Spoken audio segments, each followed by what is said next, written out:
puji syukur kehadiran Tuhan Yang Maha Esa, karena atas berkat rahmat dan karunia-Nya kita dapat berkumpul dalam acara reformasi pemikiran mengubah paradigma guru dalam menghadapi pembelajaran berdiferensiasi di era 5.0. Baik, kami sambut dulu yang terhormat Bapak Dr. Widianto MSI selaku Pembahasan 1. Kemudian yang kedua yang kami hormati Ibu Karolina Astuti SPD MPD selaku Bidang Speaker sekaligus Kepala Sekolah SDN Biok 1 Surabaya. Baik, sebelum itu izinkan saya untuk memperkenalkan diri terlebih dahulu. Saya Sevina Rahma selaku pembawa acara pada hari ini. Sebelum beralih ke acara selanjutnya, izinkan saya untuk membacakan susunan acara pada siang hari ini. Acara yang pertama ada pembukaan, acara yang kedua ada menyanyikan lagu Indonesia Raya, acara yang ketiga ada sambutan-sambutan, kemudian disusul dengan penyampaian materi dan tanya jawab, dan akan ditutup dengan penutupan dan dokumentasi. Kita beralih ke acara yang pertama. Sebelum kita mulai, alangkah baiknya untuk mengucapkan bacaan basmalah terlebih dahulu secara bersama-sama. Bismillahirrahmanirrahim. Untuk acara yang selanjutnya adalah menyanyikan lagu Indonesia Raya. Kepada panitia yang bertugas saya persilakan. Dan untuk hadirin sekalian dimohon untuk berdiri terlebih dahulu.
Baik, memasuki acara selanjutnya yakni sambutan-sambutan. Sambutan yang pertama akan disampaikan oleh Saudara Sandy Yorianti SPD selaku Ketua Panitia Proyek Kepemimpinan PPG Prajalan Gelombang 1. Kepada Saudara Sandy kami persilakan. Assalamualaikum warahmatullahi wabarakatuh. Selamat siang, salam sejahtera. Yang terhormat kepada Ibu Kepala SDN Biok 1 Surabaya, Ibu Karolina SPD MPD. Yang terhormat kepada Bapak Pemateri pertama, yaitu Bapak Dr. Widianto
diberikan fasilitas yang memadai, sangat memadai, dan diberikan tempat yang sangat nyaman di Aula Akademium 1 Surabaya.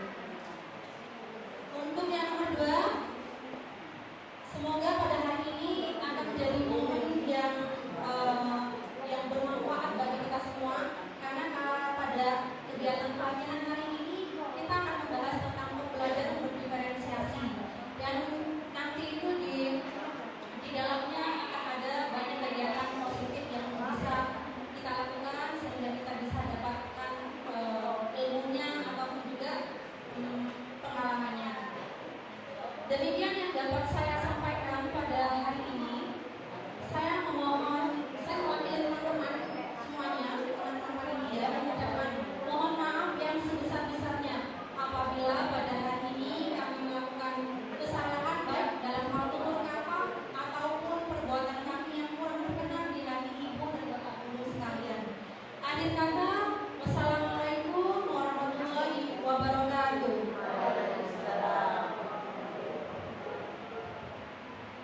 Luar biasa, terima kasih atas sambutannya. Dan beralih ke sambutan berikutnya yang akan disampaikan oleh Ibu Karomah Fidi Astuti SPG EPD sekaligus untuk membuka acara pada siang hari ini. Kepada Ibu Fidi, saya persilakan. Assalamualaikum warahmatullahi wabarakatuh. Waalaikumsalam warahmatullahi wabarakatuh. Yang saya hormati Bapak Dr. Rudianto MSI, yang saya hormati Bapak Ibu guru baik dari SDN 1 maupun ada dari Gunung Sari 1, ada lagi dari ini juga Mulyojo, serta adik-adik mahasiswa semuanya yang saya hormati dan saya banggakan. Alhamdulillah pada kesempatan siang hari ini kita bersama-sama bisa hadir di ruangan ini dalam rangka menimba ilmu begitu ya, khususnya di kegiatan workshop atau pelatihan yang diadakan oleh teman-teman dari PPG Perjabatan Gelombang 1 Universitas Negeri Surabaya.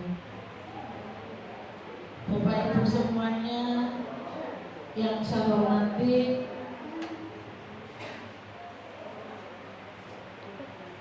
sekali lagi Bapak Ibu semua yang saya hormati, terima kasih saya sampaikan kepada panjenengan semuanya yang telah hadir dalam memenuhi undangan kami. Mudah-mudahan Bapak Ibu di kesempatan siang hari ini kita mendapatkan banyak hal. Tadi disampaikan oleh MC ilmu ya, pengetahuan baru khususnya dari Bapak Wiryanto selaku dosen pembimbing dari teman-teman mahasiswa PPG Perjabatan. Bapak Ibu semuanya, kegiatan pelatihan hari ini sekali lagi yang temanya adalah transformasi pemikiran, mengubah paradigma guru dalam menghadapi pembelajaran berdiferensiasi. Mudah-mudahan Bapak Ibu setelah kegiatan di siang hari ini kita ada pemahaman yang sama terkait tema yang diberikan oleh Pak Wiryanto khususnya dalam rangka Bapak Ibu mengembang atau melakukan kegiatan pembelajaran di sekolah kita, utamanya terkait dengan transformasi pembelajaran yang kaitannya dengan peserta didik kita ya. Di kurikulum Merdeka Bapak Ibu diharapkan Bapak Ibu semuanya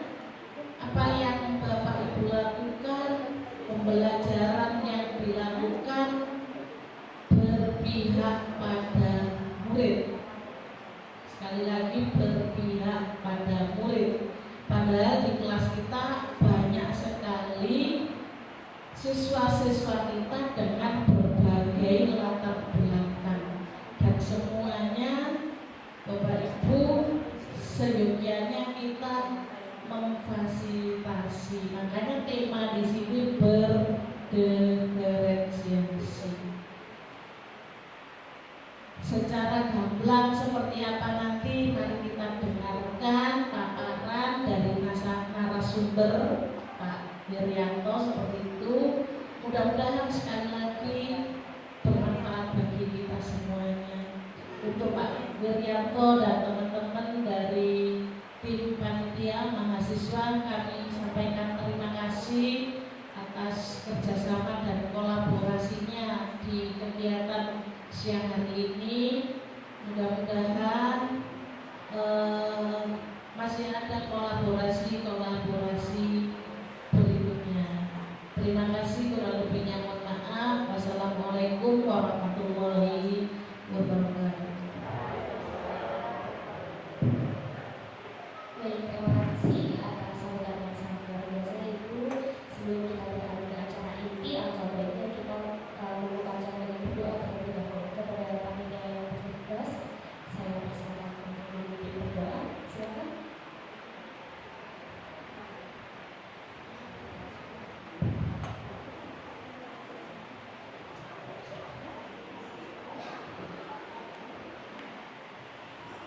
Assalamualaikum warahmatullahi wabarakatuh.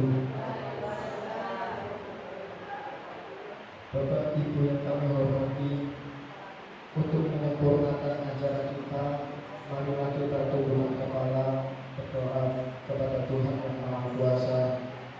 Semoga seluruh kegiatan acara pelatihan ini bisa berjalan dengan lancar dan bermanfaat bagi kita semua. Mohon izin saya memandu Bapak Ibu dengan cara muslim. A'udzubillahi minasyaitonirrajim. Bismillahirrahmanirrahim. Alhamdulillahirabbil alamin. Wassalatu wassalamu ala asrofil mursalin wa ala alihi wa ashabihi ajmain. Allahumma ya Allah ya Rahman ya Rahim. Dengan segala kebesaran dan keagungan-Mu, kami tak henti-hentinya mengucapkan puji serta syukur dengan segala kebesaran atas nikmat-Mu dan rahmat-Mu yang senantiasa diberikan kepada kami, sehingga pada siang hari ini kita dapat hadir bersama dalam rangkaian kegiatan pelatihan ini. Allahumma ya Allah ya Rabbana ya Karim, limpahkanlah kekuatan, kesehatan, serta keselamatan kepada kami, agar tidak ada hambatan suatu apapun sampai selesainya kegiatan pelatihan nanti. Ya Allah ya Ghaffar, ampunilah dosa dan kesalahan kami, kesalahan orang tua kami, pemimpin-pemimpin kami, dan orang-orang yang telah mendahului kami. Terimalah doa kami. Allahumma firli muslimina wal muslimat wal mu'minina wal mu'minat al-ahya'i minhum wal amwat bi rahmatika ya arhamar rahimin. Rabbana zalamna anfusana wa illam taghfir lana wa tarhamna lanakunanna minal khasirin. Rabbana atina fid dunya hasanah wa fil akhirati hasanah wa qina adzabannar. Subhana rabbika rabbil izzati amma yasifun wa salamun alal mursalin walhamdulillahi rabbil alamin. Assalamualaikum warahmatullahi wabarakatuh. Terima kasih. Baik, kita memasuki acara inti. Sebelumnya acara inti ini akan dipandu sepenuhnya oleh seorang moderator yang sangat luar biasa. Baik, langsung saja saya berikan kepada moderator, kepada saudari Karen, saya persilakan. Baik, terima kasih kepada saudari Sevina atas kesempatan yang telah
Surabaya.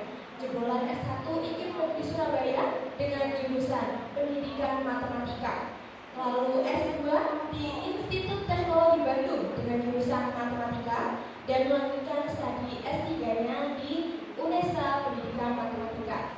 Beberapa artikel telah diterbitkan, salah satunya A Study of ICT-Based Learning in Elementary School Mathematics Learning Concept During the COVID-19 Pandemic, serta menjadi salah satu narasumber di beberapa workshop, salah satunya yaitu workshop implementasi perencanaan berbasis data dan pembelajaran berdiferensiasi guru-guru SDN sewilayah Surabaya Barat di SD Cikahati pada tahun 2023. Berikut CV yang telah saya sampaikan.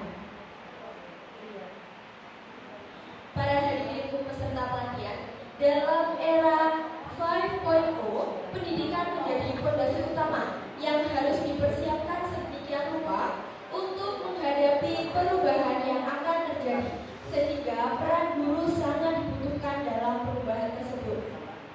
Oleh karena itu, guru dituntut untuk mengembangkan kemampuan diri dalam bidang teknologi. Pada saat ini, pendidikan di Indonesia menerapkan kurikulum merdeka, di mana kurikulum ini merupakan penyempurnaan dari kurikulum 2013. Kurikulum merdeka menekankan pada pengembangan potensi peserta didik melalui pendekatan yang inklusif dan juga kreatif, sehingga dapat terwujud peserta didik yang cerdas dan berkarakter sesuai dengan nilai-nilai dari Pancasila yang terwujud dalam profil pelajar Pancasila. Nah, salah satu pendekatan yang mampu memfasilitasi segala macam karakteristik peserta didik yaitu dengan pendekatan pembelajaran berdiferensiasi. Selanjutnya, apa itu pembelajaran berdiferensiasi dan apa saja jenisnya? Lalu bagaimana penerapannya pada kegiatan pembelajaran? Ini semua akan kita bahas lebih lanjut oleh pemateri kita, yaitu Bapak Dr. Widianto MSI. Materi pertama yang akan kita sampaikan yaitu pengenalan materi pembelajaran diferensiasi. Akan tetapi sebelum itu, marilah kita melakukan refleksi untuk menyamakan persepsi mengenai pembelajaran diferensiasi.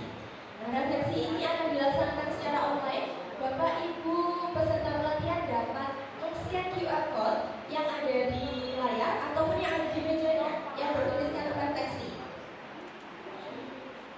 Monggo Bapak Ibu bisa di-scan QR code-nya dan bisa menuliskan apa itu pembelajaran diferensiasi menurut Bapak Ibu.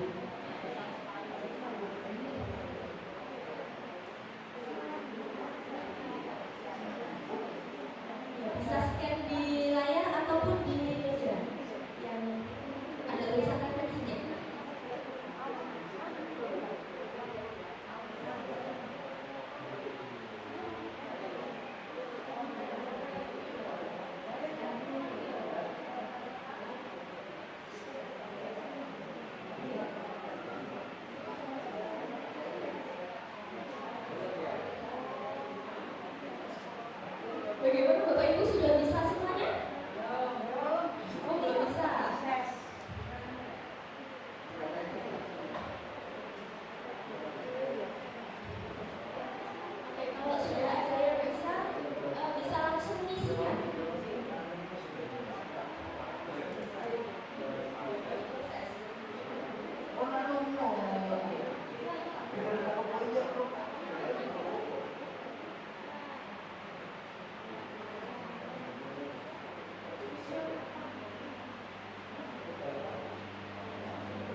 kasih saya sampaikan atas jawaban yang telah diberikan oleh Bapak Ibu Guru. Selanjutnya marilah kita dengarkan paparan materi tentang pembelajaran diferensiasi oleh Bapak Dr. Wirianto MSc. Dan saya ingatkan kepada para peserta untuk memanfaatkan kesempatan ini sebaik mungkin, karena di sesi akhir nanti akan ada sesi tanya jawab. Kepada Bapak Dr. Wirianto MSc, saya persilakan.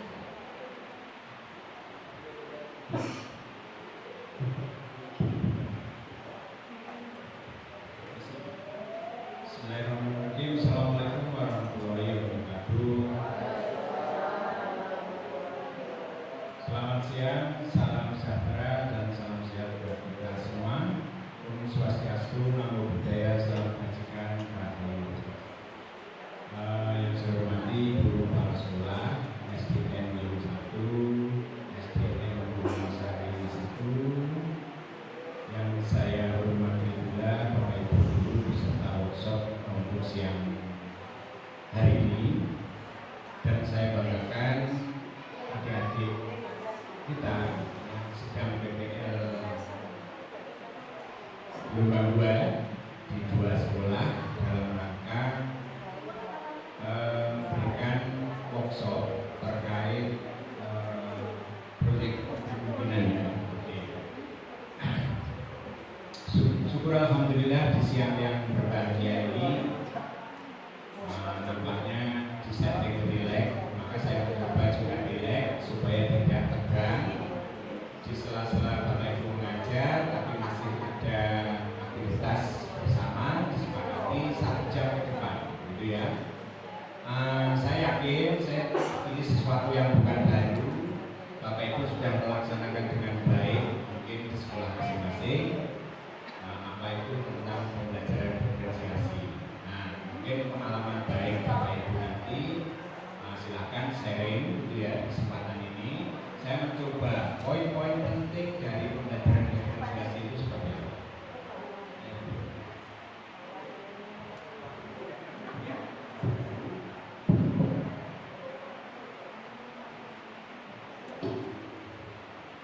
Baik Bapak Ibu, sebelum saya mulai materi ini, pertama pengumuman tadi masalah praktisi mengajar. Yang kedua, barangkali Bapak Ibu ada rencana sepengetahuan kepala sekolah tentunya mau melanjutkan studi S2 pendidikan dasar, siap di Indonesia, sudah terakreditasi di atasnya A. Jadi apa ya namanya? Unggul. Unggul. Alhamdulillah. Artinya sudah disediakan beasiswa LPDP. Monggo kita berkompetisi di sana. Yang kedua, 2 tahun yang lalu pendidikan dasar juga membuka S3 pendidikan dasar. Monggo yang sudah S2 ke S3. Nah, ini informasi baik gitu ya. Tidak terlalu jauh bisa juga. Monggo ini mungkin untuk Bapak Ibu, suami istri atau sanak saudara. Monggo diinformasikan. Baik Bapak Ibu, menjadi guru profesional itu di era abad 21 adalah yang pertama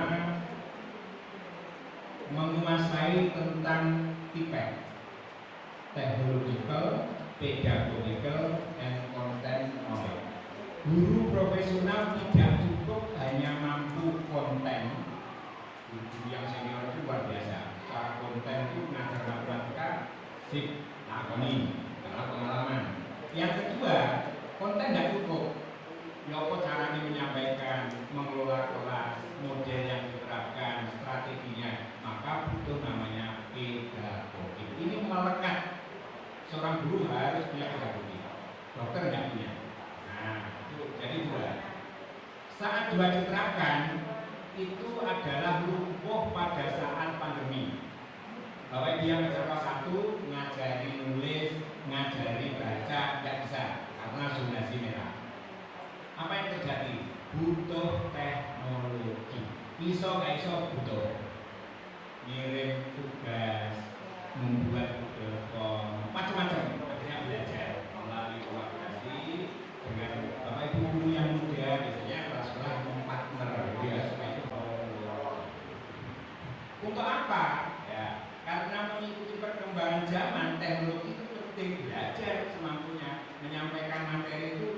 wajib ada media. Media itu harus media konkret. Lama-lama yang bersenang kita itu murah meriah kita sekolah, tapi harus juga mencoba. Media adalah media elektronik, teknologi, kuisis, video-video pembelajaran. Apa harus membuat itu harus susah payah, waktu. Anda bisa ambil Google. Itu berarti ada kemampuan menyampaikan, sehingga daya tarik responsif siswa meningkat. Pasti pagi sampai siang guru SD adalah guru kelas. Nah, kalau sudah guru kelas, guru tidak pernah ketawa.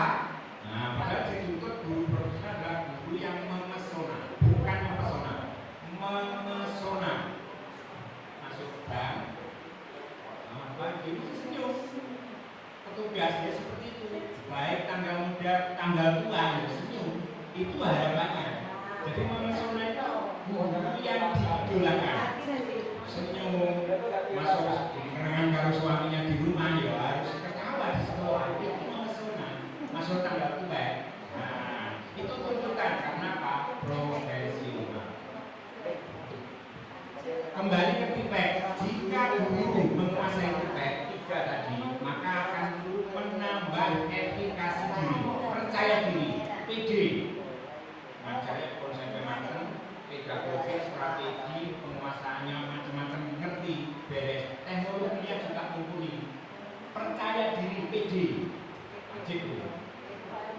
Masih belajar, tidak masalah. Oh, membuat Google Form saya tidak pernah, sekarang Google Form jelas. Ada perkembangan, mengikuti perkembangan era sekolah digital. Apalagi video adalah videometer, harus mengikuti perkembangan. Baik, Bapak Ibu sebagai pembuka memberikan motivasi bahwa masih harus belajar dan belajar. Nah, karena saya hobi ya.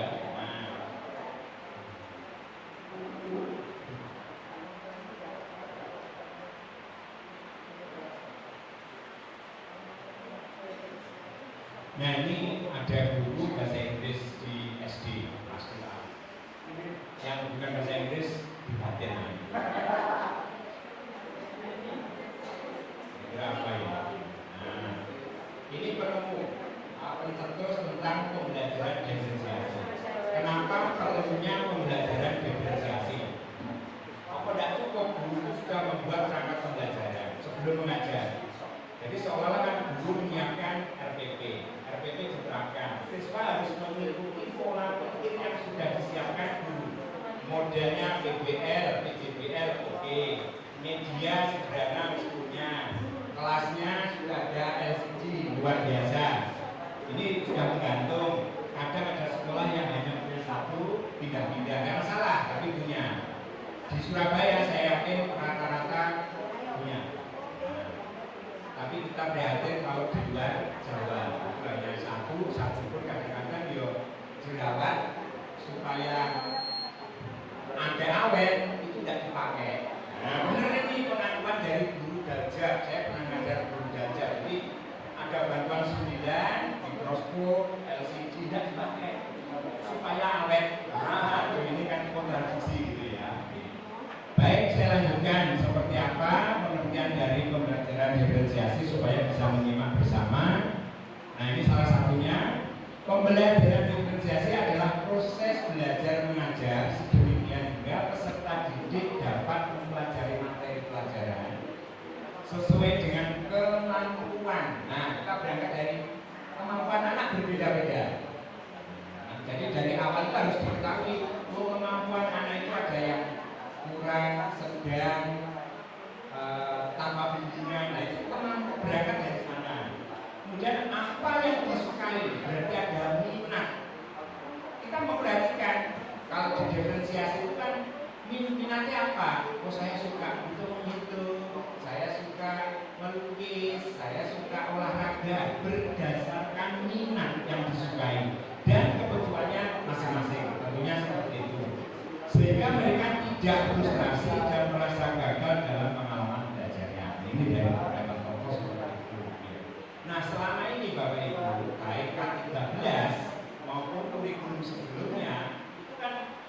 membuat model. Model diterapkan, anak mengikuti yang sudah disiapkan sebenarnya pembelajaran oleh guru.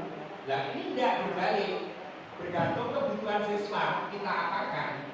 Apakah masalah gaya belajar kita perhatikan, apakah masalah kemampuan awal, asesmen diagnostik Bapak Ibu harus melakukan sebelum memulai pembelajaran. Apakah ini ada kelompok yang perlu bimbingan, sedang dan mahir, nah itu perlu diketahui. Sehingga inilah mengikuti kemampuan anak dari awal. Itu berbeda, itu yang disebut penciri dari pengertian pembelajaran diferensiasi. Pengertian lain dari sudut pandang lain, menciptakan kelas yang beragam dengan memberikan kesempatan meraih konten, memproses suatu ide dan meningkatkan hasil setiap hasil sehingga pembelajaran efektif. Jadi intinya sama. Saya lanjutkan. Nah, ciri pembelajaran diferensiasi. Nah, ada terus kita yang kesel, hukum maut.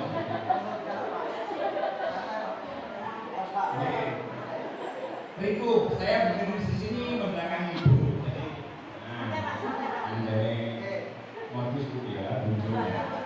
PB bukan pembelajaran individual, pasti bukan individual. Kalau dikatakan masalah gaya belajar, pasti ada kelompok-kelompok. Kelompok pada pembelajaran diferensiasi tidak homogen tetapi bersifat fleksibel. PB proaktif dalam berdasarkan asesmen. Nah, asesmen makanya perlu ada asesmen. Apa yang Bapak Ibu kenal asesmen? Asesmen diagnostik sebelum pembelajaran dimulai untuk mengetahui kemampuan. Ada asesmen apa? Formatif dilakukan di akhir pembelajaran setiap pertemuan. Ada subsumatif, ada subsumatif disebut asesmen. Nah, ada program pemerintah namanya AN, apa Ibu? Asesmen nasional. Itu bagaimana soal-soal AKM, Bapak Ibu sudah mulai berpikir, mencoba, melatih, membuat soal-soal mal. PB adalah berpusat pada murid, student center learning, berpusat pada siswa. Jadi sebuah pengetahuan itu yang memberikan bukan guru ditransfer begitu saja, anak mendengarkan video manis tidak, melalui model yang dipilih. Model itu kerangka. Sampai saat ini Bapak Ibu tidak mau model kalau metode tak jelas.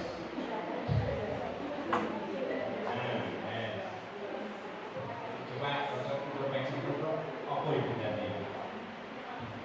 Misalnya saya mengajar pakai tanya jawab, diskusi, itu model atau metode? Metode itu cara. Nah, cara Pak Mir ini ya orang tanya jawab, orang menjelaskan, ada diskusinya nanti, ada ceramah. Nah, mana yang efektif? Tidak ada satu metode yang terbaik, tidak ada. Ceramah kok menurut ya benar. Ngomongnya siang itu untuk tiap meja ada dua. Nah, bisa dulu kayak semangat ini. Dilatih. Nah, ini supaya suasananya menarik, santai, nyanyi, tapi kacangnya nggak ono. Bapak Ibu tengok sih nggak ono kacang, tapi ada juga nanti. Bapak Ibu, saya lanjutkan. Nah, kesiapan, ketertarikan, profil belajar, profil. Jadi ada kebutuhan belajar murid itu ada 3. Ini nanti yang dibahas. Paling tidak Bapak Ibu mengetahui lah. Syukur sudah menerapkan. Oh, selama ini saya sudah menerapkan. Itu maksudnya, gitu ya. Ini tidak perlu nanti saya share. Nah, jadi pada zona equilibrium, jadi keseimbangan antara ini ya cara berpikir kesiapan belajar ada sederhana, ada yang kompleks, dari tergantung menjadi mandiri, dari lambat menjadi cepat. Nah ini transformasi yang diharapkan di awal tadi gitu ya. Nah ini area minat, minat bakat tadi kan kata kuncinya di sana. Seni rupa, literatur, macam-macam. Model ekspresi, moda ekspresi, ada lisan, tertulis. Modal pembelajaran, kira-kira apa modal pembelajaran? Tatap muka,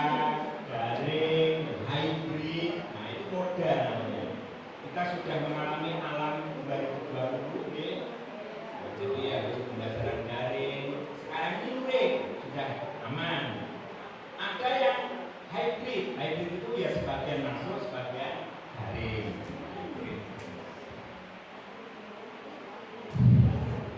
Nah ini minat. Dibayangkan saja situasi di keluarga saat pembelajaran tergantung pada situasi cara seseorang dulu menyampaikan sesuatu. Bisa seperti ini, cara berkelompok, memberikan petunjuk arahan anak berdiskusi. Nah ini di luar, belajar harus di dalam. Di luar, selama sekolah ya lebih pekaranya. Nah, banyak di Surabaya itu saya di Gading 7 itu masuk di sekolah mobil tidak bisa begitu. Jadi dijemput oleh PPL ini, anak sepeda, wis sempit, anak polisi tidur, jadi ya sehat, alhamdulillah. Itu kalau dibawa ke luar sekolah kayak harapan, oke? Tertarik belajar karena materi media sesuai dengan minatnya. Nah, minat nanti kira-kira cenderung peminatan ini kemana di luar kelas itu. Jadi sekali tempo, dua kali tempo pembelajaran itu digiring di luar. Tetapi tujuannya harus jelas supaya anak tidak lihat, supaya terarah. Misalkan membedakan antara tanaman dikotil, monokotil, ciri-ciri daun, daripada punya bawa daun di dalam kan, ayo kita ke bawah. Syukur kalau kelas sekolahnya menganggarkan, ayo kita ke kebun binatang. Nah, itu bagus gitu ya. Tapi tidak sekedar melihat hewan-hewan, tetapi juga ada belajarnya luar biasa. Siap. Tapi rata-rata jangan safari. Bulan Bungate saya juga diajar. Nah, terdapat 3 gaya belajar: kinestetik, visual, auditori. Kalau Bapak Ibu sudah mengelompokkan berdasarkan gaya belajar, maka Bapak Ibu sudah mencoba namanya pembelajaran diferensiasi. Caranya belajar setiap individu berbeda. Untuk mengetahui si A, si B itu kinestetik, visual, caranya seperti apa? Menurut Bapak Ibu? Tes diagnostik itu kan untuk mengetahui kemampuan, tapi tidak bisa mengetahui profil gaya belajar. Ada tes sebanyak 14, kalau Bapak Ibu nanti mau saya beri 14 soal itu anak akan menjawab apa? Pilihan itu. Kalau nanti anak mengerjakan rata-rata menjawab A, berarti dia cenderung gaya belajarnya estetik. Misalnya begitu. Rata-rata B, rata-rata maksud dari 14 soal 10 benar, rata-rata B, gaya belajarnya visual. Ada. Ditambah observasi selama 10 tahun lah. Jadi arah itu kan terrel diajar. Berarti apa? Tenis, apa pendiam, diamnya tidak respon, gitu ya. Nah ini perlu motivasi dari guru kelas adalah guru sebagai BP. Nah upayanya orang tua juga bisa diajak bicara, ada forum WA group itu untuk memberikan komunikasi tindak lanjut dari anak-anak yang perlu ditindaklanjuti. Terlalu pasif masa bodoh itu kan juga kesalahan. Ini adalah pendidikan siswa. Baik. Nah ini kira-kira gaya belajar apa Bapak Ibu melihat suasana itu? Karena anak bebas loh. Nah bebas di alam bebas berarti gerak, estetik. Kalau di komen tapi akhirnya di kantin ya monggo diatur saja gitu ya. Nah ini gaya belajar. Nah, fokus pada penglihatan visual, oke visual. Jadi melihat buku gambar itu cepat ya. Itu dikelompokkan. Jadi dengan gaya yang pas, nanti guru yang bisa mengelola dengan baik, maka respon siswa itu cepat. Jadi konsep yang ditanamkan itu cepat dengan gaya belajar yang tepat, itu maksudnya ya. Nah ini kadang sambil musik. Nah, kalau zaman dulu malah dilarang. Memang sekarang dianjurkan kalau ini memang bayar belajarnya. Monggo, sekolah memfasilitasi pembelajaran diferensiasi. Contoh kelas yang menerapkan pembelajaran diferensiasi adalah ketika proses pembelajaran guru menggunakan beragam cara agar murid dapat mengeksploitasi isi kurikulum. Guru juga memberikan beragam kegiatan yang masuk akal sehingga murid dapat mengerti, memiliki informasi atau ide, serta guru memberikan beragam pilihan. Itu adalah bagian dari pembelajaran. Yang merah ini kayaknya.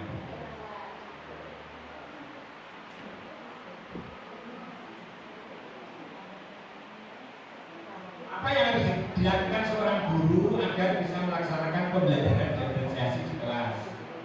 Nah, monggo disimak. Melakukan pemetaan kebutuhan belajar berdasarkan 3 aspek: kesiapan belajar, minat, profil. Di depan tadi ada 3. Apakah ketiganya itu secara serempak dilaksanakan? Jangan. Terus tidak berhasil satu-satu.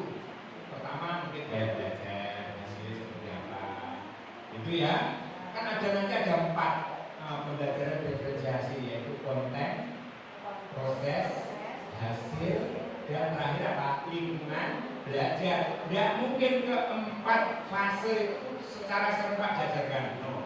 Waktunya juga terbatas. Mengelolanya seperti apa? Apakah belum gaya belajarnya sudah? Nah, yang penting satu-satu muncul.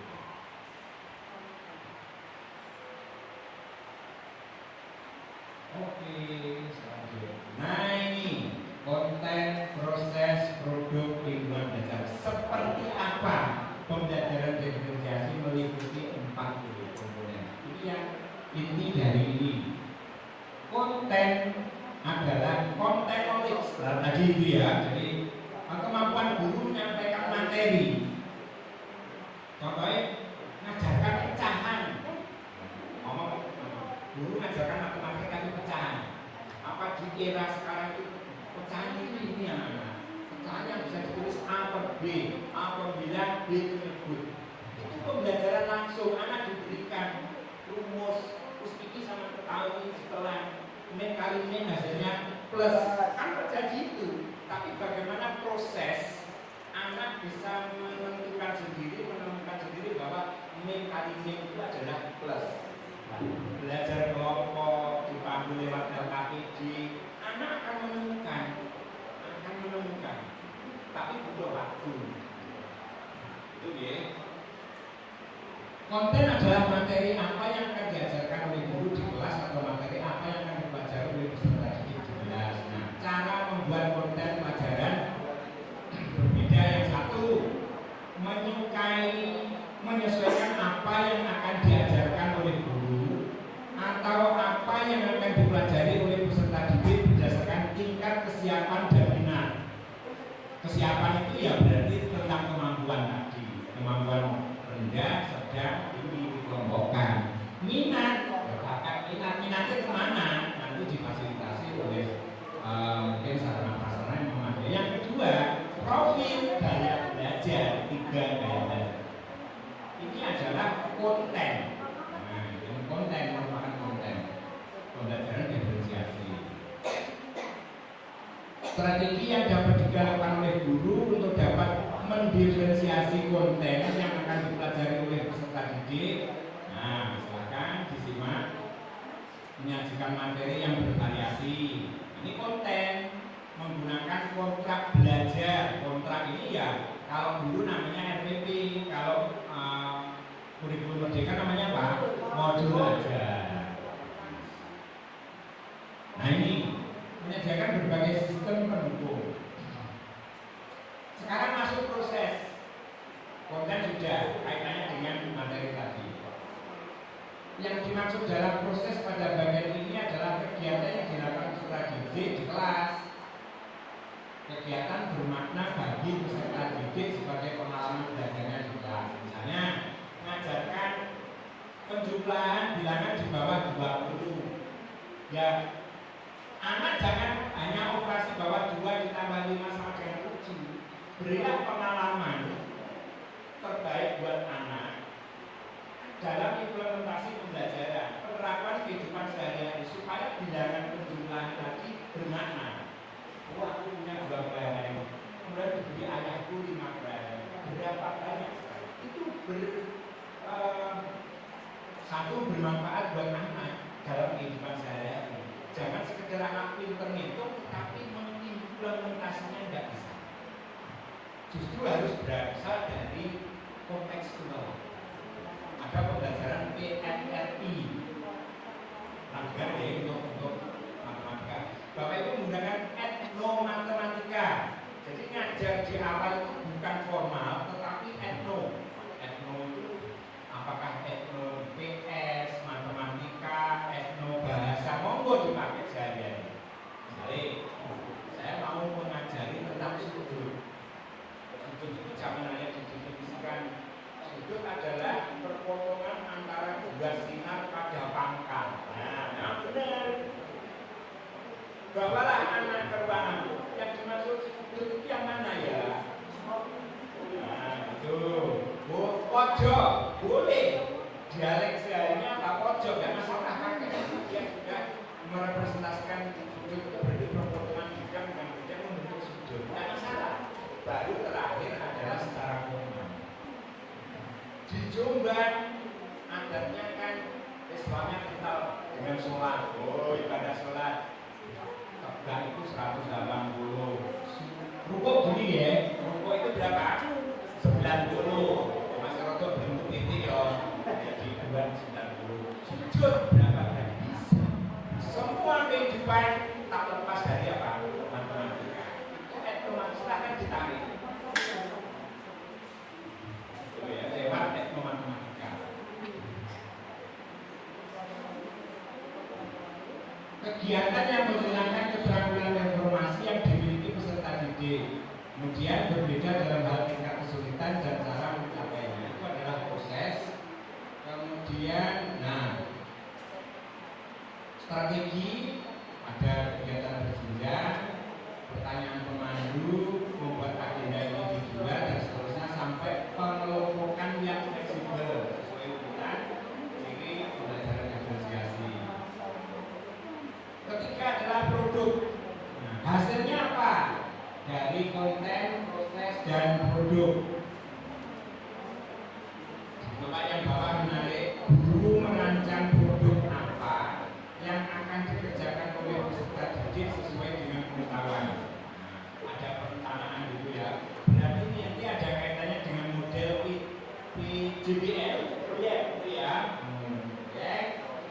Kemudian pemahaman keterampilan yang harus ditunjukkan oleh mereka. Guru juga perlu menentukan kriteria penilaian. Nah, sebenarnya seperti apa? Penilaiannya itu juga seperti apa di dalam melaksanakan pembelajaran diferensiasi, utamanya adalah tentang produk. Jadi harus jelas itu dilaksanakan, boleh secara 1 semester oleh agenda sekolah yang namanya apa? P5. Nah, P5 itu wujud dari ini juga bisa produk ya. Terakhir, lingkungan belajar. Lingkungan belajar seperti apa? Silahkan disetting sehingga pembelajaran diferensiasi untuk lingkungan belajar itu tercapai dengan diskusi kelompok, tempatnya juga berganti-ganti. Misalnya yang depan tidak selalu harus di depan, bisa secara bergilir, sekali tempo juga di luar berdiskusi dan seterusnya. Adalah lingkungan belajar agar lingkungan belajar yang terbentuk dengan baik, suasana nyaman, diharapkan hasil belajar anak juga meningkat. Respon terhadap mapel yang dipilih itu juga ada daya tarik.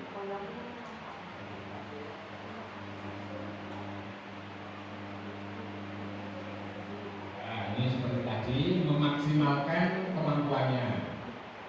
Kemudian membantu peserta didik untuk memaknai pertumbuhan mereka sendiri sesuai dengan kemampuannya, ya. Memfasilitasi peserta didik berkembang sesuai dengan bakat dan minat. Ini inti dari tujuan pembelajaran diferensiasi. Nah, sekarang contoh konten. Nah, ini tadi kan teori saja. Nah, contohnya seperti apa untuk diferensiasi konten, produk dan seterusnya. Nanti saya coba satu-satu aja. Kayaknya tidak cukup.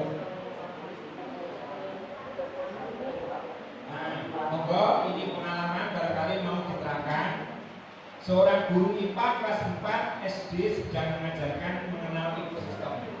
Hubungan ya. Setelah melakukan analisa profil gaya belajar diterapkan, kemudian guru memberikan materi sesuai dengan profil peserta didik. Estetik, visual, dan satu apa? Audio, visual, betul. Maka dikelompokkan menjadi 3. Cara mengelompokkan tadi sudah tahu, lewat tes dan seterusnya. Audio visual materi melalui video pembelajaran. Video, sudahkah fasilitas kelas itu sudah memungkinkan? Kalau tidak, ya silakan disesuaikan. Yang kedua, kinestetik gerak, observasi lingkungan belajar. Tadi ada gambaran dia belajar juga. Audio, mendengarkan lagu tentang makhluk hidup, disetel. Nah, pertanyaannya, kapan 3 gaya ini dilaksanakan? Apakah serempak atau gantian? Menurut Bapak Ibu seperti apa? Ibu ajar melaksanakan 3 gaya belajar. Opositus itu berarti kan ada 3 kelompok. Menurut Bapak Ibu seperti apa? Yang selama ini sudah pernah kan? Kalau yang namanya belum ya tidak usah dijawab. Gantian, katanya Ibu gantian. Menurut Ibu gantian. Ayo anak jawab yang tidak gantian. Bersamaan. Nah, bayangkan kalau gantian ngajar yang sudah disiapkan guru hanya 1 model, 1 metode, itu kadang molor. Nah, kalau gantian kan waktunya kan terbatas, 2 kali 35 menit. Harus kinestetik, berarti menjelaskan kelompok kinestetik. Yang lain kan juga mendengarkan kan, walaupun tidak tertarik. Terus gantian, tidak cukup Bapak Ibu. Beda penjelasan umum, baru masing-masing sesuai dengan kelompoknya. Secara simultan bareng sesuai kelompoknya, dia bekerja. Kinestetik, ya kinestetik, audiovisual. Jadi membuat LKPD-nya buat menyiapkan 3 model. Repot. Kelas sekolah tujuannya gitu ya. Betul Pak. Itu memang susah. Banyak pengalaman setahun yang lalu workshop di Citahadi, banyak guru yang belum melaksanakan karena kewalahan. Sisi waktu mengelola anak 3 gaya berbeda dengan waktu yang sama itu tidak mudah. Dengan fasilitas yang ada. Oh ini nyetel ini video, ini pakai contoh gerak, kemudian waktu bersamaan. Bukan gantian waktunya tidak cukup. Begitu juga mengevaluasi, evaluasinya seperti apa sistemnya juga berbeda-beda, luar biasa. Maunya kurikulum itu bagus. Ini di kota ya, kota itu kan relatif fasilitasnya mumpuni ada. Nah, kalau di luar Jawa, anak suruh masuk kelas saja diambil supaya gurunya datang betul itu. Guru itu pernah ngomong apa adanya. Jadi mencari siswa, anak belum mandi supaya ada muridnya seperti itu. Tapi alhamdulillah apapun di kota, apalagi ini barometer belum 1 gitu ya. Mudah-mudahan melalui pelatihan yang berkelanjutan dari berupa sekolah, pelan-pelan kita mencoba ya informasi ini supaya bisa mengikuti perkembangan. Oke, masih berapa menit panitia? 10 menit ya. Contoh aktivitas diferensiasi konten. Contoh dari ekosistem tadi ya, berarti IPA. Maka didapat 3 suasana. Sentra 1 yang sudah paham, berarti ada kelompok hasilnya tadi loh ya. Studi kasus untuk peserta didik kelompok 1, pengolahan data. Berarti di SD kalau Merdeka kelas 5 barangkali ya. Karena ada pengolahan data ya, datanya tunggal bukan data kelompok. Menentukan modus guru dengan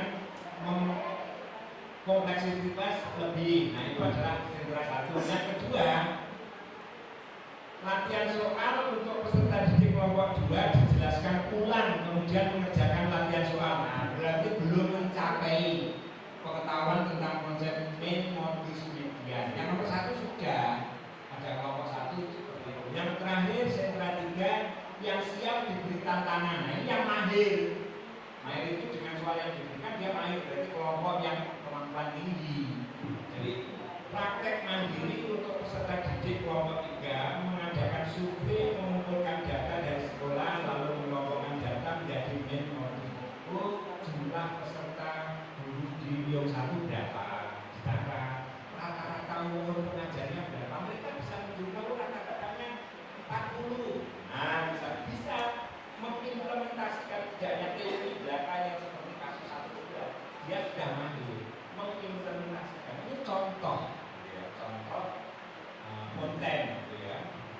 Ini kemudian data peserta tahun kemarin, tahun sekarang, 2 tahun yang lalu, anak diberi juga mengelola rata-ratanya sekian, sekian bulan tabel lingkaran bisa diarahkan ke sana karena posisi sentra 3 sudah mahir, kelompok mahir. Silakan Bapak Ibu jangan menggunakan istilah kemampuan rendah, sedang, tidak usah. Nanti khawatir gitu ya dengan kata yang kurang bijak. Mohon kira-kira bahasanya apa? Itu kelompok 1, kelompok 2, kelompok 3. Ya. Konten berdasarkan minat. Nah, ini minat. Nah, sekarang minat tapi konten gitu ya. Seorang guru bahasa Inggris di kelas 6 sedang mengerjakan mengenai menulis analisis perbandingan 2 karya karya sastra puisi.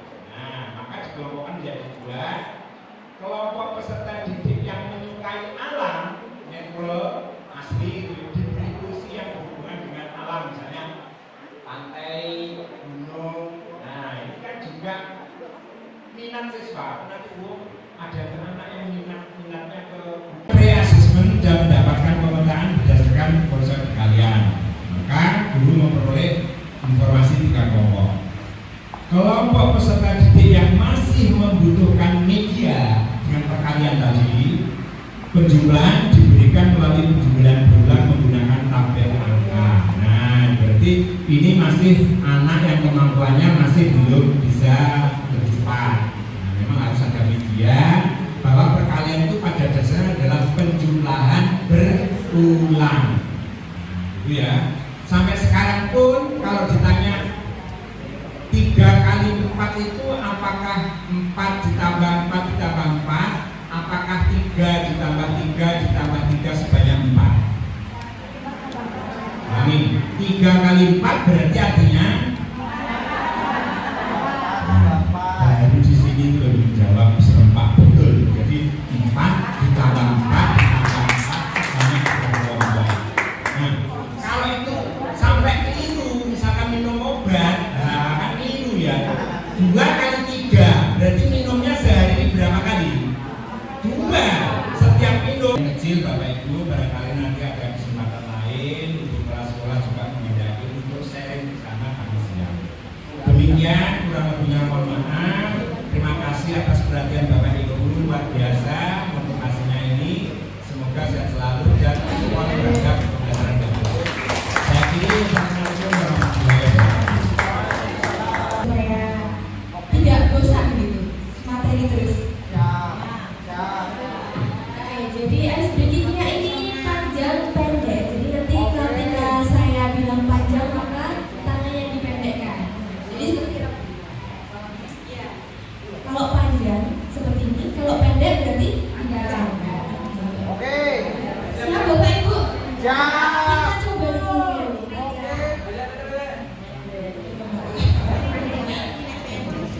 Panjang. Salah. Harusnya pendek jadi pendek. Oke. Panjang. Pendek, pendek, panjang. Sekarang kita pakai lagu Bapak. Bapak Ibu. Lagunya pakai lagu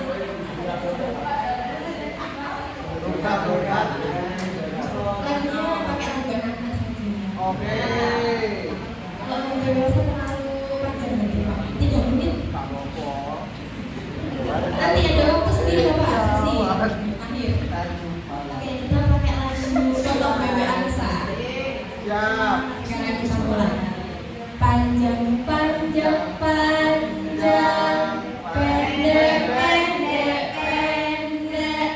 Panjang pendek panjang, pendek panjang pendek, panjang ke pendek, pendek ke panjang, panjang pendek panjang pendek pendek panjang.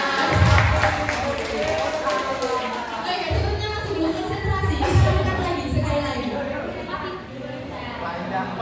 Panjang, pendek, pendek. Belum. Belum lagi. Mbak emang lah, Kita coba yang slow dulu Pak. Sekarang kita mulai. Aksen cepat ya Pak. Oke, kita coba 1, 2, 3. Panjang, panjang, panjang, pendek, pendek, pendek, panjang, pendek, panjang, pendek, panjang, pendek, panjang ke pendek, pendek ke panjang, panjang, pendek, panjang, pendek, panjang.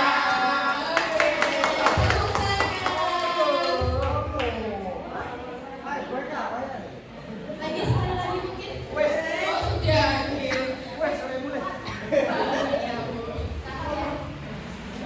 Baik, sebelum melanjutkan ke materi kedua, akan membacakan CV dari pemateri yang kedua, di mana pemateri kedua ini bernama Rizal Hasan Hulki. Saudara ini merupakan mahasiswa pendidikan jabatan gelombang 1 tahun 2024.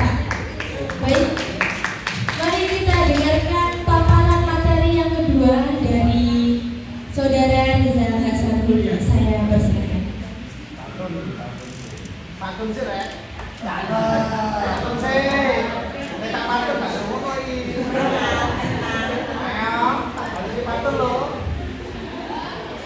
Pantun sih. Ice breaking.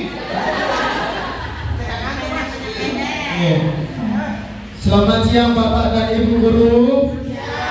Assalamualaikum warahmatullahi wabarakatuh.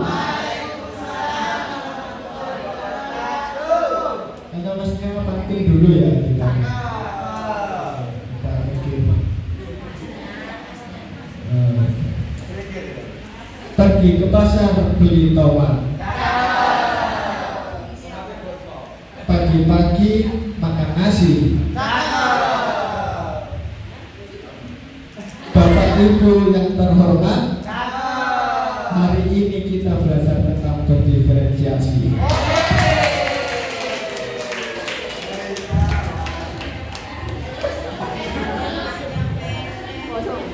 Oke, hari ini Bapak dan Ibu Guru, saya menyampaikan sedikit saja tentang contoh pembelajaran diferensiasi. Produk, konten, proses, dan lingkungan belajar. Jadi ini untuk LKPD dan produknya nanti. Nah, seperti ini Bapak Ibu, untuk pembelajaran berdiferensiasi berbasis konten. Di sini pembelajarannya itu saya bagi menjadi 3 kategori peserta didik. Ada mahir, berkembang, dan butuh bimbingan. Untuk metodenya itu menggunakan teaching at direct level atau TAR kalau kita bisa kita kenal biasanya. Di sini untuk peserta didik yang mahir kita dapat saksikan di depan. Untuk peserta didik yang mahir itu mengisi fungsi dari bagian tubuh. Sedangkan untuk peserta didik yang berkembang itu mengaitkan Ibu Bapak antara bagian tubuh dan fungsi tubuh dari hiu. Sedangkan yang butuh bimbingan itu hanya mengisi apakah benar atau salah ya. Jadi lebih gampang untuk yang butuh bimbingan. Seperti itu perbedaan yang konten. Contoh untuk pembelajaran berdiferensiasi produk, tentu di sini peserta didik dibebaskan yang dia minati dalam belajar atau gaya belajar peserta didik di kelas itu bagaimana. Di sini bisa kita berikan puzzle, scrapbook atau map. Tentunya kita membuat lebih dari satu LKPD Bapak dan Ibu guru, karena perbedaan yang ada di murid itu harus kita fasilitasi dengan cara ya kita memberikan LKPD yang berbeda. Saya biasa melihat modul ajar yang ada di KMM itu kebanyakan LKPD-nya hanya satu. Di situ permasalahannya. Terletak berdiferensiasinya itu memang sudah dimetakan menjadi 3, ada berkembang, mahir, dan butuh bimbingan. Tetapi LKPD-nya harus tetap berbeda. Selanjutnya,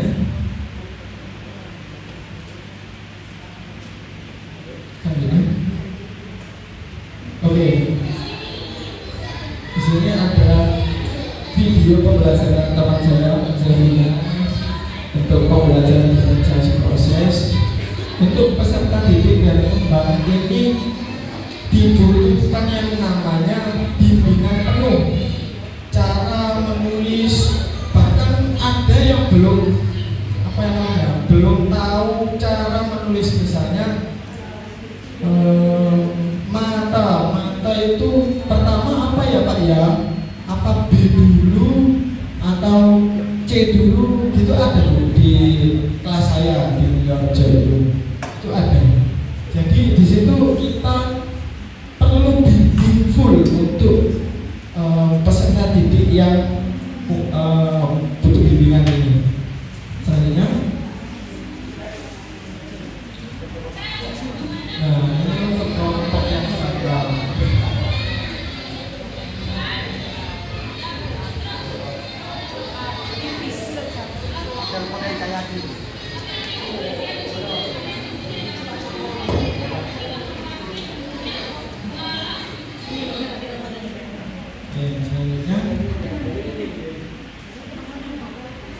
Untuk kelompok yang mahir ini gampang sekali ya gitu, untuk mengajarkan mereka dapat berekspresi lebih, karena soal yang diberikan itu kita desain suite gitu. Jadi mereka itu tidak hanya biasanya kalau tidak melakukan berdiferensiasi, anak yang mahir itu sudah selesai mengerjakan.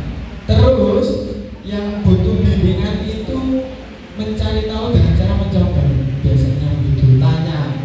Akhirnya mereka yang butuh bimbingan terus butuh bimbingan alias tidak berkembang sama sekali. Sedangkan yang sudah mahir itu ya mereka akan bosan di kelas karena pembelajarannya sudah bisa mereka hadapi gitu.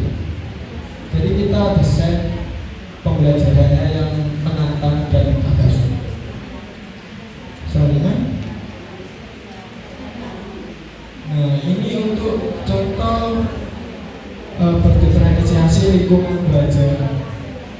Ada 6 bentuk lingkungan belajar seperti yang kita terapkan di pelatihan ini, termasuk berdiferensiasi juga Ibu Bapak-bapak, karena ditujukan untuk kegiatan berkelompok.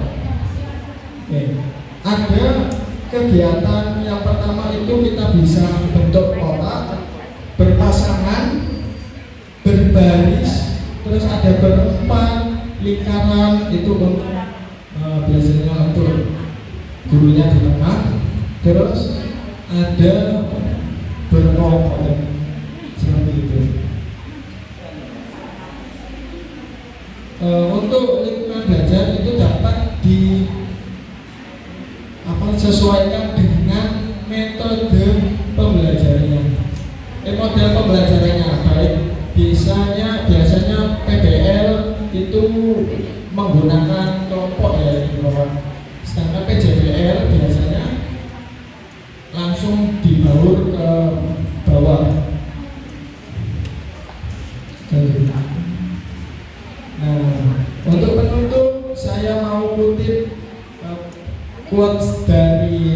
menteri kita, Menteri Pendidikan, temukan bakat dan minatmu, itulah yang terpenting.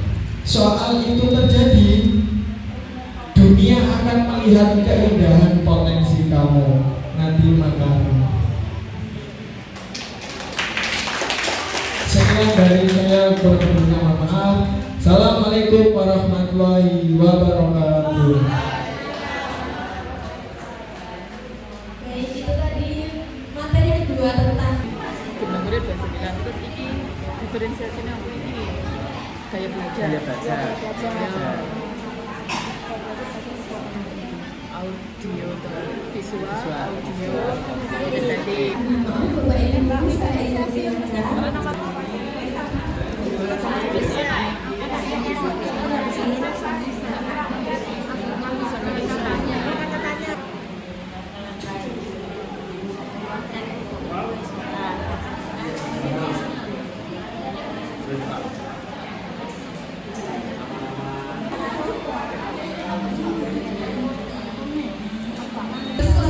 telah berakhir. Terima kasih Bapak. Mau bertanya kepada Masnya yang tadinya yang menerangkan masalah diferensiasi, ada yang konten, kemudian produk dan lain sebagainya. Di sini yang saya pertanyakan itu mengenai diferensiasi yang ditampilkan tadi yang bentuk konten. Iya, itu menurut apa ya? Penafsiran saya yang ditayangkan tadi apa enggak serupa dengan diferensiasi yang produk atau yang tadi yang ditayangkan atau yang konten. Kalau memang seperti itu konten kan lebih cenderung menerangkan untuk apa ya, pemilahan di materinya itu konten. Tapi yang dengan papakan tadi itu lebih cenderung ke produknya. Itu penafsiran saya. Mungkin bisa menjelaskan bagaimana sih diferensiasi yang konten itu. Ya, begitu Mas. Ya. Nah, di situ tadi itu saya tampilkan LKPD. LKPD berbeda apanya? Berbeda pertanyaannya, berbeda gambarnya. Jadi konten yang ada di LKPD, sedangkan untuk produk kan produknya yang akan dihasilkan itu berbeda. Ada puzzle, ada mind map, ada scrapbook. Jadi ada bentuk fisiknya. Begitu. Mungkin ada yang mau ditanyakan lagi, Ibu.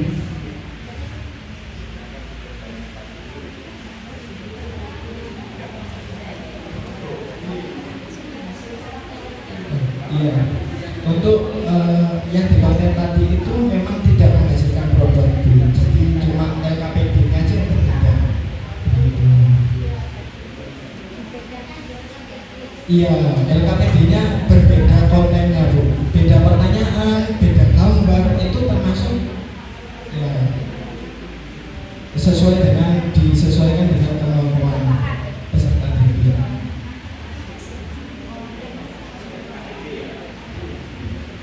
Baik, sekedar menambahi, kalau produk itu kan berarti hasil, bisa berupa kalau bisa sesuatu barang yang hasilnya bisa kelihatan kan gitu ya. Nah, sedangkan konten kaitannya dengan LKPD. Nah, LKPD itu kan lembar kerja peserta didik, jadi berupa lembar-lembar kerja untuk mengukur keterampilan siswa. Nah, keterampilan apa? Selain keterampilan, kalau di K13 kan ada KI 4, keterampilan KI 4. Nah, gandingannya pasti KI 3. Kalau 3 kan pengetahuan, kognitif, betul ya. Keterampilan KI 4. Makanya KD-nya kan 3.5, 4.5, pasti gandingan. Jadi kemampuan kognitifnya harus bisa dan keterampilannya juga harus bisa. Sehingga kesimpulannya bahwa di dalam mengkonstruksi LKPD itu sebenarnya capaiannya itu keterampilan psikomotorik. Tetapi di dalam keterampilan itu pasti ada pengetahuannya yang mungkin gitu ya. 30% pengetahuan kognitif level C1 sampai C6, mulai anak mengingat, memahami, mengimplementasi, menganalisis sampai C6, meng-create. Nah, kan gitu ya. Itu level kognitif C1 sampai C6. Sedangkan keterampilan nanti berarti psikomotorik P1, P2 sampai P5. Nah, ini kadang nggak familiar buat guru karena terbiasa KTSP itu pengetahuan. Pokoknya yang diajarkan berarti konsepnya berarti pengetahuan kognitif. Sementara K13 itu menghendaki 3, kognitif, pengetahuan, keterampilan psikomotorik P1 sampai P5. Yang satu apa? Afektif, sikap. KI1, KI2, KI1 religius, kubu arifinan, khidmat atau enggak kan itu dinilai berupa rubrik. Kemudian KI2 tentang sosial, disiplin, tepat waktu, responsif dalam kelas. Nah, itu juga diukur. Sehingga harapannya di KTSP itu anak itu kan pinter, tapi budi kurang, jalan di depan guru tidak ada permisi, jadi cerdas, tetapi budi pekerti kurang. Makanya K13 harus ada 3, kognitif atau pengetahuan, keterampilannya juga mumpuni, diterapkan dalam kehidupan sehari. Yang ketiga adalah sikap perilaku. Sikap dan keterampilan diukur pakai apa Bapak Ibu? Penilaiannya menggunakan rubrik. Nah, rubrik dengan degree 1, 2, 3, 4. Nah, untuk pengetahuan berarti mengukurnya pakai level CC itu, pakai kisi-kisi. Nah, guru profesional harus selain tipek tadi harus hot, pendekatan ngajari harus hot. Hot itu apa? Higher order thinking skill. Jadi ngajar itu pada level sekurang-kurangnya C4, menganalisis. Tapi artinya apa? Tidak harus ngajar itu yang menganalisis, tetapi boleh diawali dari yang sederhana ke kompleks, dari yang mudah ke yang sulit. Memang harus seperti itu. Pengertian, implementasi boleh, tapi core-nya perolehan dari ngajar itu harus hot, levelnya C4, boleh C3 sebagai pengantar antara lot sama hot, lower sampai ya. Makanya kata kerja operasional itu kan penting dalam mengkonstruksi kemampuan anak, menganalisis, mengidentifikasi, jangan hanya mengingat, menghafal, apa definisinya itu level bawah. Itu tidak dikehendaki oleh kurikulum. Maunya memikir, menyelesaikan, menganalisis. Nah, sehingga sesuai dengan AKM kita itu kan soalnya kan jika penalaran, betul ya, jadi lewat gambar, bagaimana kemampuan membaca, grafik, macam-macam. Nah, itu adalah AKM. Baik, jadi kembali ke pertanyaan, memang di dalam LKPD itu memang konstruksinya adalah proses. Nah, proses itu lewat diskusi kelompok dengan model yang diterapkan. Model PBL, problem based learning, berarti sintaknya dalam ngajar di pembelajaran inti itu harus mencerminkan rata-rata tahap 1, tahap 2 sampai tahap 1 sampai 5. Orientasi pada masalah, guru harus menyampaikan masalah dulu. Kalau model yang dipakai adalah PBL, problem based learning, karena keunggulan PBL luar biasa.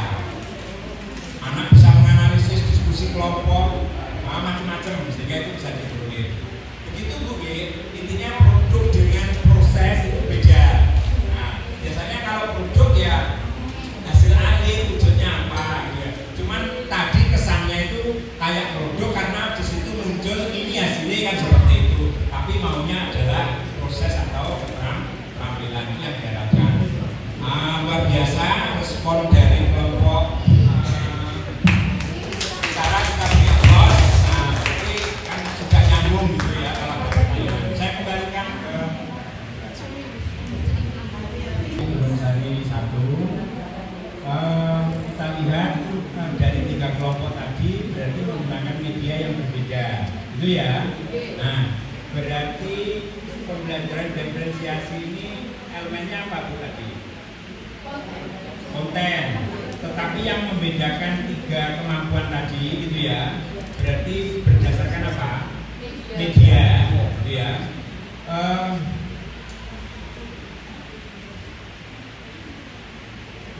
Alasan ibu apa menggunakan media tutup botol bagi yang kemampuan butuh pendampingan tadi? Bimbingan ya.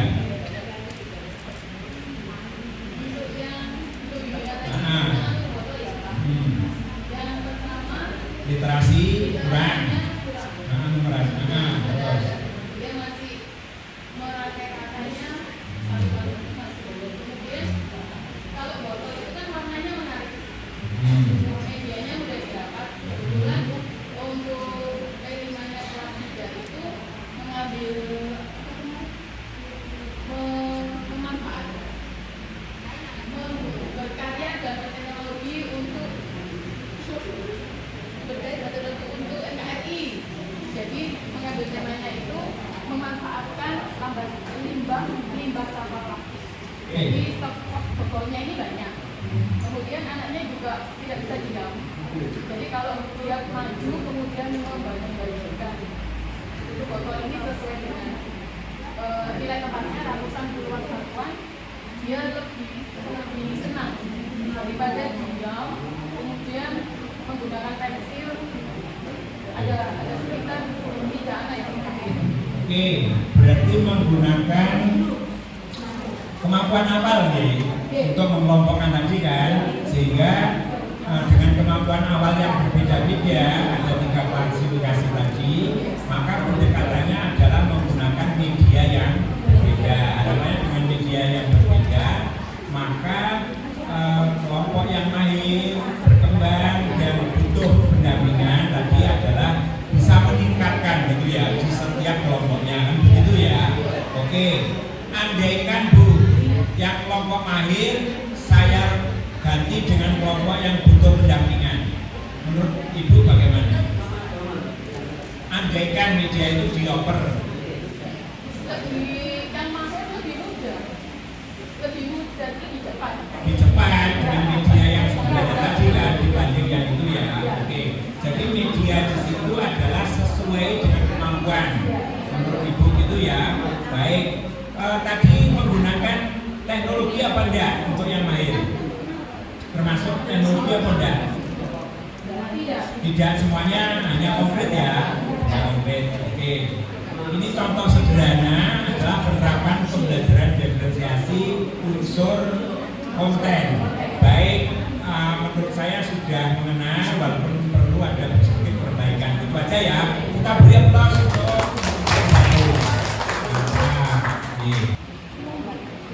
Assalamualaikum warahmatullahi wabarakatuh. Nama saya Nita, saya dari SDM Gunung Sari 1. Kelompok kami mengambil kelas 3 dengan jumlah murid 29 reguler, berarti tidak ada siswa inklusi. Untuk anak diferensiasi kami memilih konten dengan tingkat kemahiran, tingkat mahir, berkembang dan butuh bimbingan.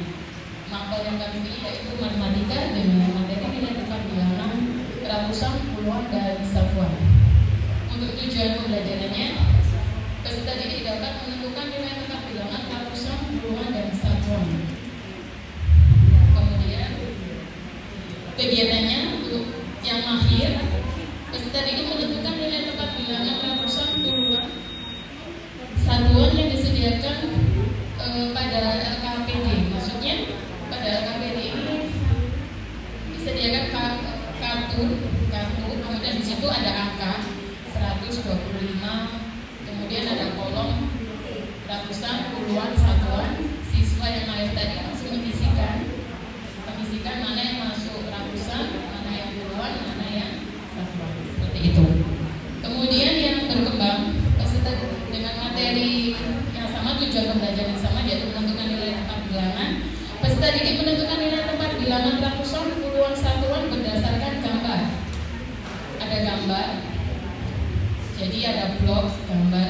Kemudian siswa itu menentukan berdasarkan gambar tadi mana yang masuk ratusan, puluhan, satuan. Jadi misalnya gambar bunga itu mewakili 10 misalnya.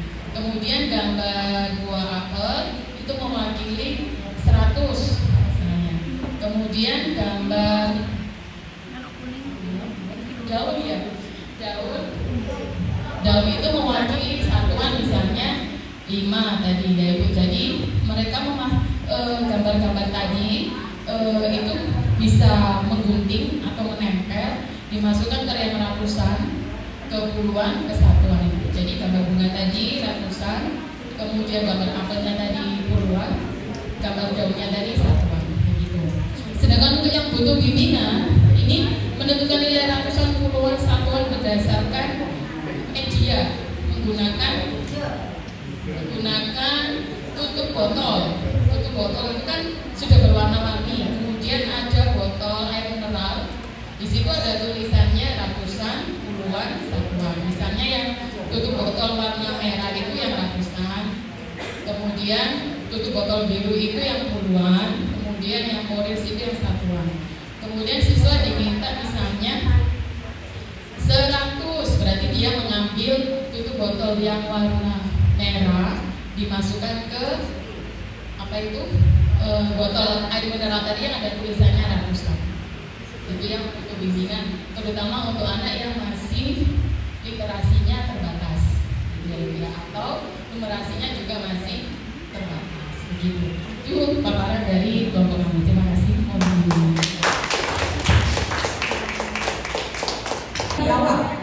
Selanjutnya untuk ciri-ciri dari pembelajaran berdiferensiasi, di mana pembelajaran berdiferensiasi ini bukan pembelajaran individual dan untuk pembagian kelompoknya itu tidak hanya homogen tetapi bisa heterogen sesuai dengan kebutuhan kelasnya, jadi bisa fleksibel. Selanjutnya untuk gaya belajar sendiri itu bisa dibagi menjadi 3, ada kinestetik, visual, dan auditory. Selanjutnya untuk elemen pembelajaran berdiferensiasi ada konten, proses, produk, dan lingkungan belajar. Dan tujuan dari pembelajaran berdiferensiasi yaitu untuk membantu peserta didik bertumbuh dan memaksimalkan kemampuan peserta didik sehingga peserta didik merasakan merdeka dalam belajar. Baik, itu tadi materi yang dapat disampaikan. Saya ucapkan terima kasih kepada seluruh peserta proyek kepemimpinan pelatihan pembelajaran berdiferensiasi yang sudah hadir dalam rangkaian acara pelatihan pada hari ini. Ada banyak sekali masukan dan pelajaran yang bisa didapatkan, dan kita akan bertemu lagi pada kesempatan lainnya, tentunya di topik-topik yang